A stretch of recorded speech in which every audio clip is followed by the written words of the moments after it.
share ko lang yung experience namin ngayon, no, dito sa aming salon business. Ako nga pala si Jebsing ko, isang salon owner, at nag-share ako ng aking mga experience, mga technique paano magpatakbo ng salon business. At ngayong araw nga na to ay bahagi ko sa inyo yung karanasan ko sa paghanap ng staff. Kasi itong branch namin sa Davao, dito kami ngayon sa salon natin sa Davao. Kailangan ko ng cashier, stylist, technician, nail technician. So, para makakuha ako ng staff, nag-post ako sa online. Sumali ako sa mga job hiring nang hindi lang dalawa, hindi lang tatlo, hindi lang 5, hindi mga 30 or 40 na grupo ng job hiring dito sa Davao. Kasi nga, kailangan ko ng staff. Ngayon, nag-post rin ako ng job hiring doon sa ibang salon groups, no? May group din tayo tungkol sa job hiring.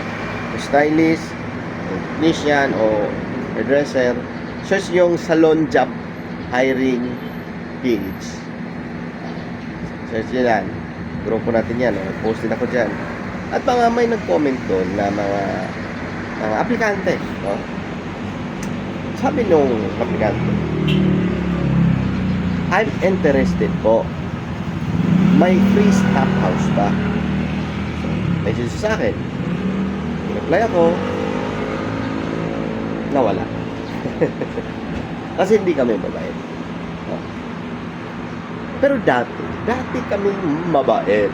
No? Mabait kami dati. Dati mayroon kami free staff house, meron kami free lunch, free rice, no? Dami ng mga libre-libre, di ba? Pero dahil nga 10 years na tayo sa salon business,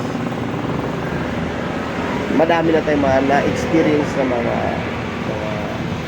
problema sa tao, di ba? At na-realize natin na parang may mali na hindi yata tama na. So, binago namin. So, ngayon wala na kaming mga free na yan. Free lunch, free staff house, basta wala kaming ganyan. At kung nag-message sa akin, sabi niya, interested na siya. Sabi ko, wala kaming free staff house. So, nag-send siya ng sample ng gawa niya. Send siya ng picture, ng video. Tapos ako, nag-like na. Tapos nag-message siya ulit. Sabi niya, wow! Rejected ako. Sige, bye. God bless you. Sabi ko, paano kita ni-reject? Hindi naman kita in-interview. Nag-like lang naman ako sa pinost mo. No? Nag-like lang naman ako. Sabi niya, rejected daw siya. Sabi ko, wala kaming free staff house. Parang yun lang yung sinabi ko. At kung sinabi mo na ano ka, rejected ka, hindi pa nga kita in-interview. So sabi niya, I'm not interested also. Hayop na yan, I'm not interested also. Noong unang chat, interested, no?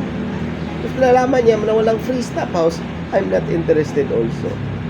Ewan mo lang dito sa mga staff natin, no? Shout out sa mga matitino, pero meron ding hindi ganun ka tino, no? Ewan ko, ang gulo ka usap, interested pero not interested. Diba? May experience ka rin naman ganyan. Comment ka naman sa baba. Bye!